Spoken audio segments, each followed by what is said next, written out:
Boa noite, amados irmãos. Eu queria agora conversar com os nossos amados irmãos e refletir uma matéria contida na revista Vida Pastoral. O comentário aqui é do Padre Jackson Alencar, SSP, é o editor.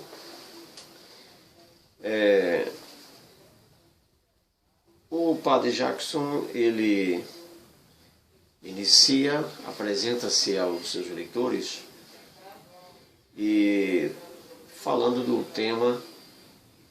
lema da campanha da fraternidade deste ano.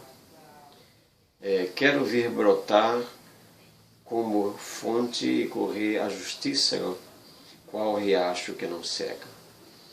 Isso é a expressão contida no livro do profeta Amós, capítulo 5, 24. E o tema é a casa comum, a nossa responsabilidade com a casa comum. Ele, na sua introdução aos leitores, o Padre Jackson foca principalmente a questão do saneamento básico e que apontam para uma ecologia integral e não meramente ambiental. Eu estive lendo o artigo e tentei pensar bem as palavras para estabelecer uma compreensão distinta do significado. Por exemplo, ecologia integral e não meramente ambiental. Então, a ecologia integral tem o sentido de pôr ordem na casa comum de todos, o planeta, mas acentuando bem os aspectos da economia, da política, do saneamento básico. E na questão do saneamento básico, todas as ações aplicadas, executadas para proporcionar o bem-estar, saúde e qualidade de vida a todos, certo? Enquanto que o foco que aponta para a ecologia ambiental, segundo o autor, ela deixa no ar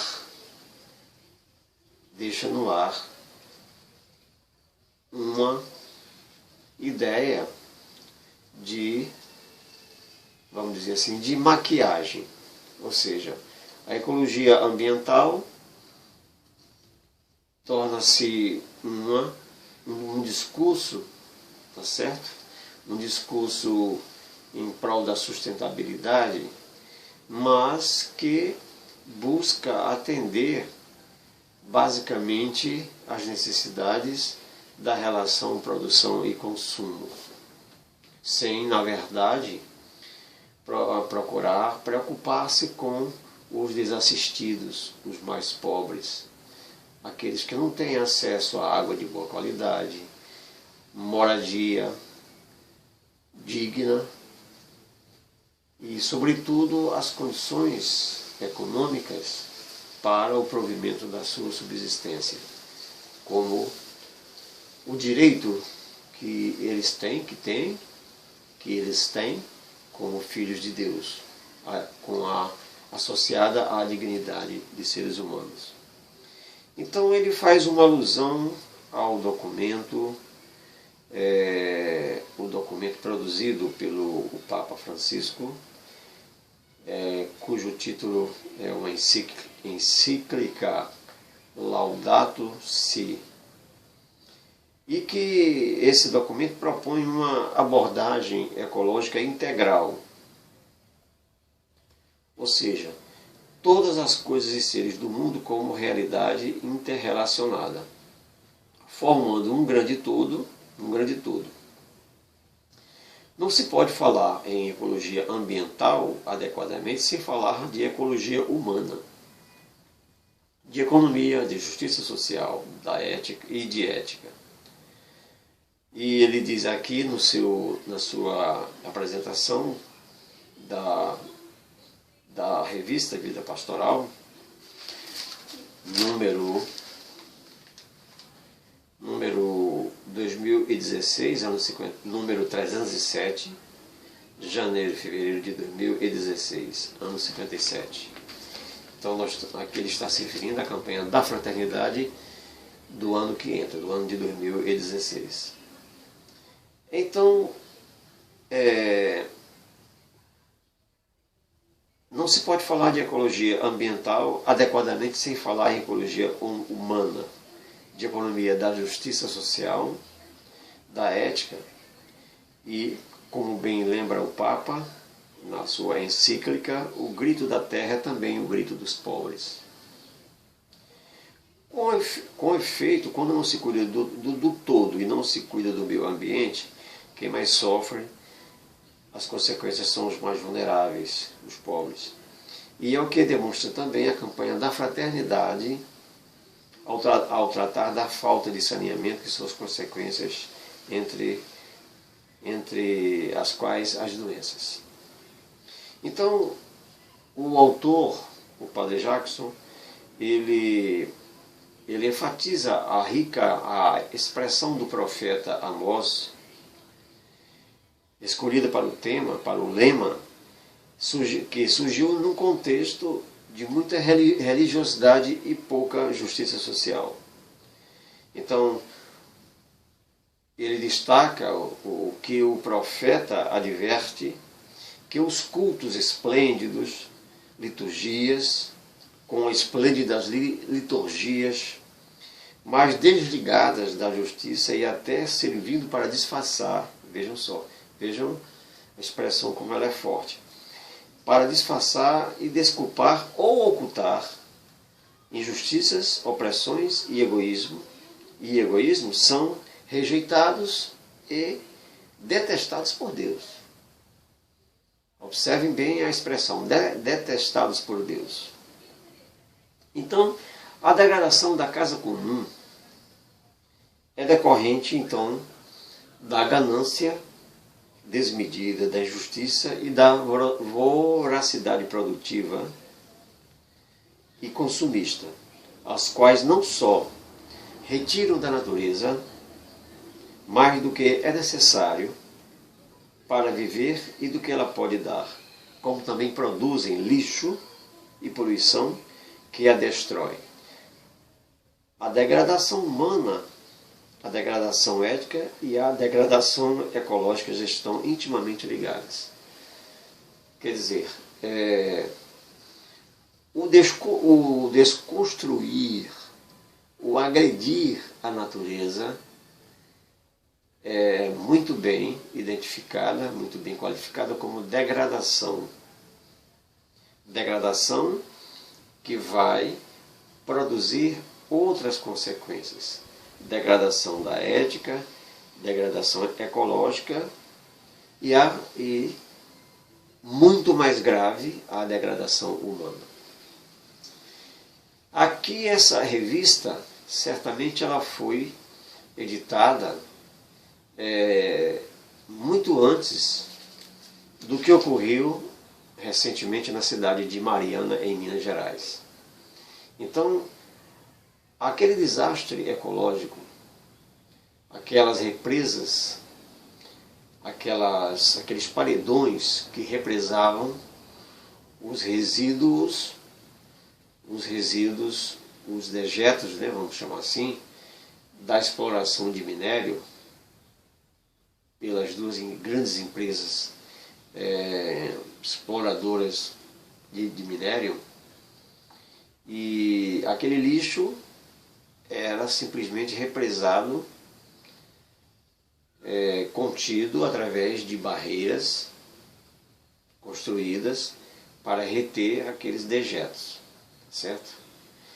Então, o desastre aconteceu.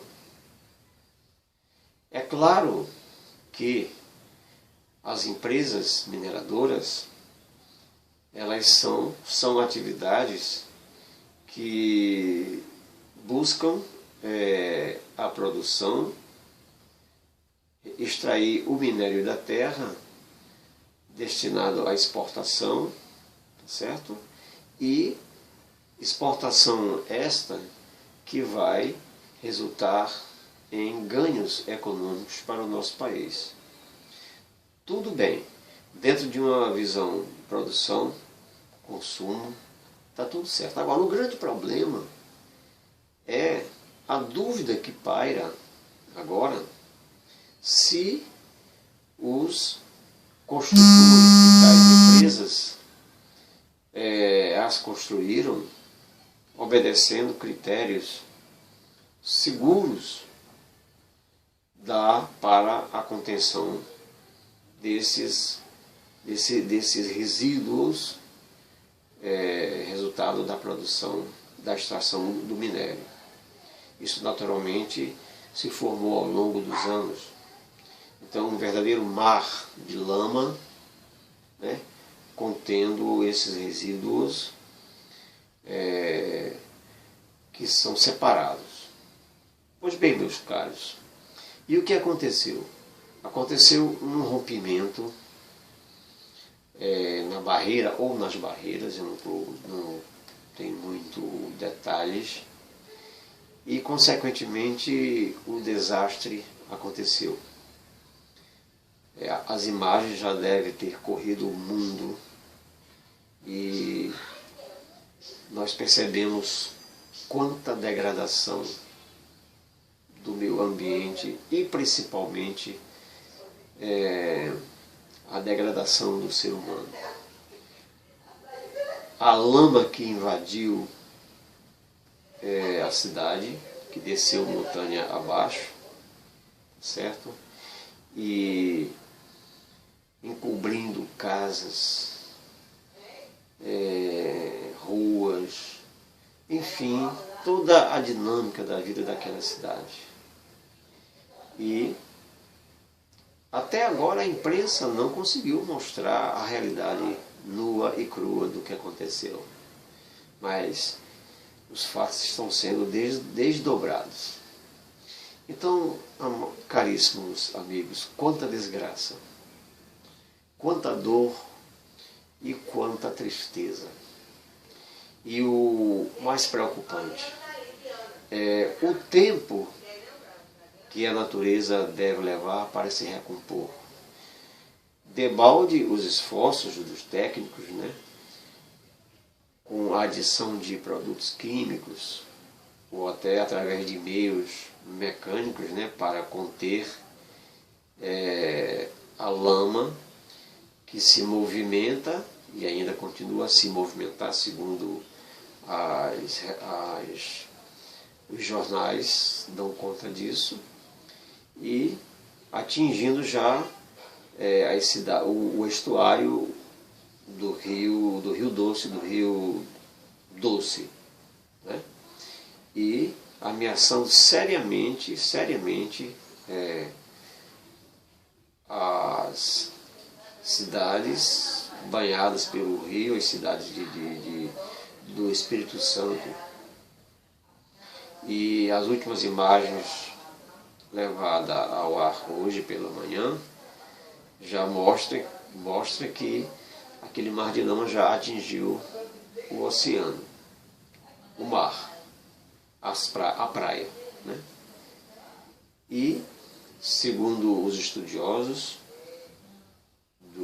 da questão, os técnicos dão conta de que há uma imprevisibilidade quanto à questão da recuperação. Então, a vida marinha, os manguezais, né, tudo destruído, e famílias que dependiam quase que exclusivamente daquela pesca, né, estão seriamente prejudicadas. Então veja, meus irmãos, que o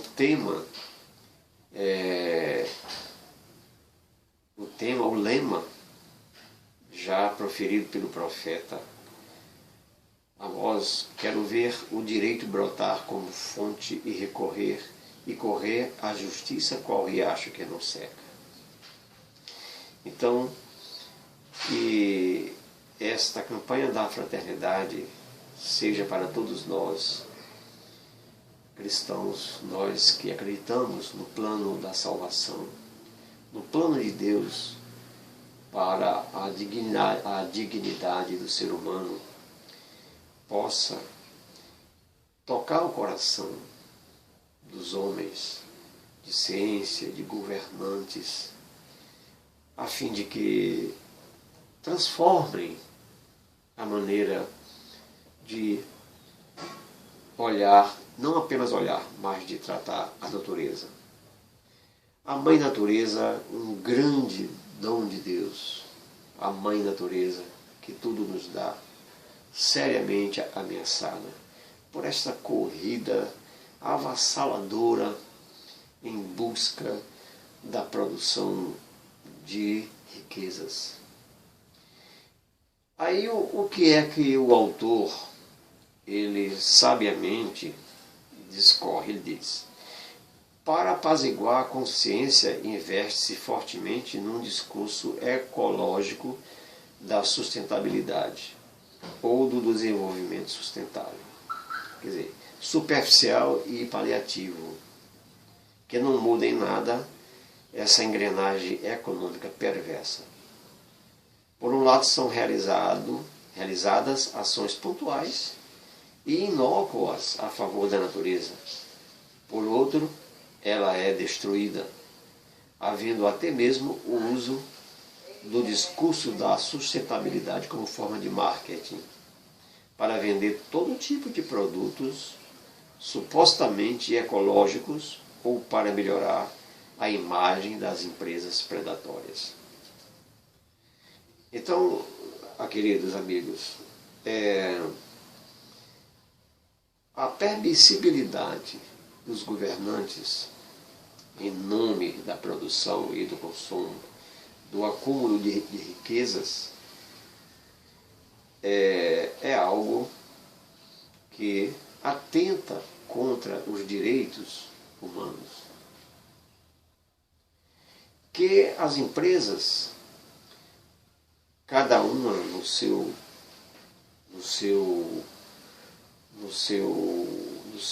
trabalho, na busca dos seus objetivos, nas áreas, ou seja, na agricultura, na indústria,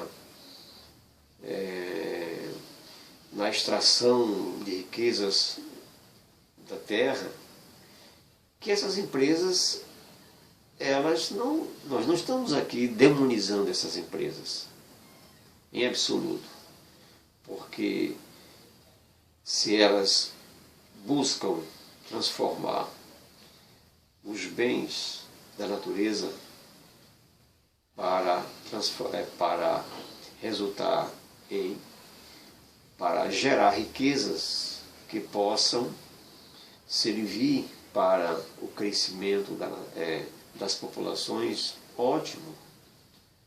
Olhando por esse aspecto, é muito bom que isso aconteça. Agora, o que nós não temos certeza é da honestidade de propósito daqueles que estão à frente da realização desses serviços, né?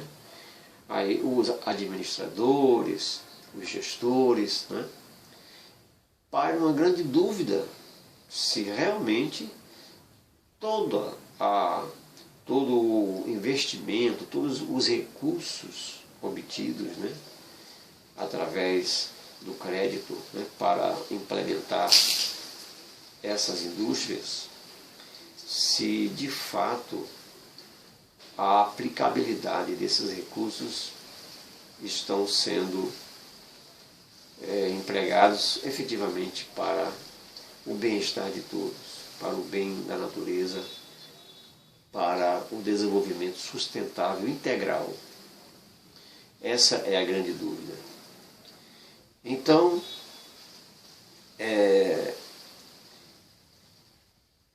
supostamente, para vender todo tipo de produtos supostamente ecológicos ou para melhorar a imagem de empresas predatórias. Esse discurso da sustentabilidade, ao invés de incentivar a educação do consumo, fomenta-o. Em vez de incentivar a educação do consumo, fomenta-o. Compulsivamente são comprados produtos que no ato da compra já se tornam obsoletos, sendo essa obsolescência muitas vezes definida por algumas pequenas mudanças nos objetos. Então, reeducar para o consumo é importante, a fim de que esse ato de compulsividade para consumir, e nisto tem o papel do marketing, né? o papel, a publicidade, a propaganda de marketing, né? Ela age como que um grande veículo incentivador, mobilizador da produção sem controle. Não é? Então é necessário se faz uma reeducação para o consumo. Né? E isso só pode se conseguir com as políticas públicas de educação, investimento na área da educação, escola de qualidade para todos, a fim de que as gerações futuras elas possam, através dos ensinamentos adquiridos, elas possam retribuir mais tarde com os resultados positivos, né, de toda a bagagem de conhecimento adquirido no tempo da sua formação. É muito importante que os governantes coloquem como prioridade número 1 a educação da sociedade. Agora, temos que levar em conta que o homem não pode se educar sem Deus. O livro do Frei Albino Arese, Pode se Educar sem Deus, escrito um livro resposta para as angústias do homem moderno e toda a mudança, a transformação pela qual passou a sociedade, né, quando, em busca do crescimento econômico, o homem faz sem levar em conta o Rei do Universo, sem levar em conta o Criador do Universo, Deus. Daí porque o título do livro de Frei Albino Arese é Pode se Educar sem Deus. Aqueles que tiverem oportunidade, leiam-no, porque é vazado em verdades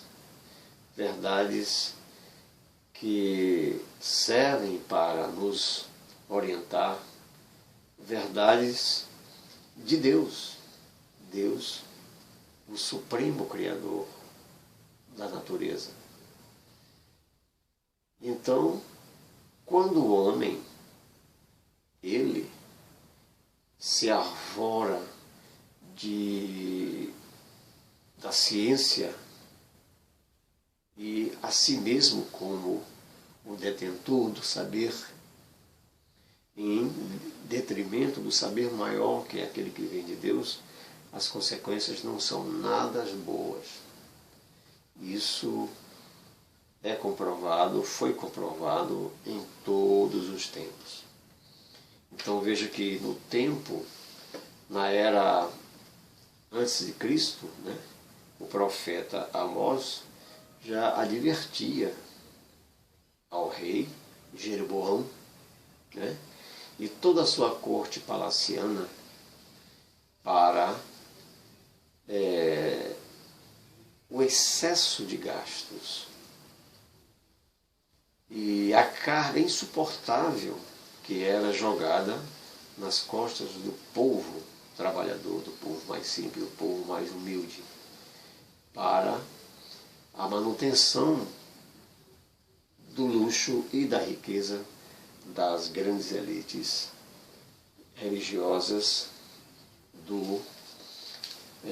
judaicas. Tá certo? Então, se pudermos, vamos ler o livro do profeta Amós. Vamos aqui pensar algumas expressões que diz assim, o profeta diz assim: a religiosidade dos abastados era de uma espiritualidade equivocada, já que achavam que Deus estava ao lado deles. Quer dizer, havia uma mentalidade da elite de que Deus estava com eles, porque se eles tinham riqueza em abundância, era porque o Deus permitia. Mas sabemos hoje que isso era um engodo, porque Deus não pode estar ao lado dos opressores. Deus só pode estar ao lado dos oprimidos, dos que sofrem a opressão. Então, não era verdade. Era um sofisma achar que Deus estava ao lado deles. E outras expressões mais fortes. Uma sociedade em que falta o cuidado pelo vulnerável, pobre, é significativamente desumana e desumanizadora. Então, de nada vale cultos esplêndidos, bem elaborados, né, para acalmar as consciências, ou por outra, para satisfazer aqueles que detêm o poder religioso, e em detrimento da justiça social. Então, de nada vale. Essa religiosidade, ela é vazia, inócua. Então diz assim: a performance no culto de nada adianta se estiver desvinculada da performance em defesa da vida dos mais fracos. Então, o artigo é bem rico em conteúdo, e eu sugiro aos que desejarem, procurem a revista Vida Pastoral, número 57, aliás, número 317, ano 57, de janeiro e fevereiro de 2016, que servirá de base para o tema da campanha da Fraternidade de 2016. Que até lá, amados, que nós possamos desenvolver o nosso trabalho religioso, tomando como base esses temas que são discutidos não apenas de maneira teórica, um discurso vazio, mas um discurso efetivamente real e verdadeiro. E a prova está aí. A prova está aí. A desgraça que aconteceu, a desgraça anunciada que aconteceu na cidade de Mariana, é um grito lancinante da injustiça. Então, amados, oremos a Deus, rogando piedade e misericórdia, que a força e o poder de Deus possa transformar as mentalidades dos nossos governantes, que esse rio de corrupção que se alastrou, que se abateu sobre o nosso país, que essas águas enlameadas da corrupção, elas sequem e não voltem jamais a correr enlameando as águas da justiça de Deus. Que Deus Todo-Poderoso tenha compaixão de todos nós.